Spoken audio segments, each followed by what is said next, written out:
Welcome to Real Tips HR, where we ask the hard questions so you don't have to. I'm your host, Andrew Lieb, and with me we have our employment law expert, Mr. Mordy Yankovich. Mordy, common predicament. A blessing, but a predicament. Okay. One of your employees gets pregnant. Okay. Which is the blessing.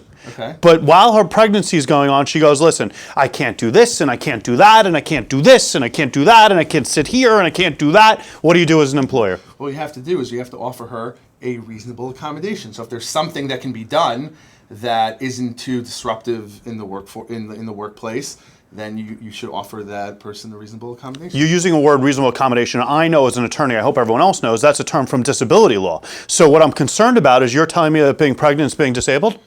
So it can be. Okay. If there is a condition related to your pregnancy which affects, again, another legalese, a major life activity, meaning it affects her walking, affects her eating, then that can be considered a disability. So the simple fact of pregnancy, though, if, for example, your doctor says you shouldn't be carrying a certain amount of weight while you're pregnant, that in of itself would get you to the disability discrimination where the employer needs to give an accommodation so she doesn't have to do something that's going to put her at risk at the pregnancy. Is that correct? Correct. And they can treat other people asking for a different type of accommodation for another condition better than they're treating somebody who has a pregnancy-related condition or is just pregnant. So you heard it here first, people. What you need to know is that you got to make sure that someone, even if they're pregnant and they're not actually disabled as we normally think about the term, is able to do their activities of daily living, and you're going to give them the accommodations to make sure they can continue their job. Thank you so much.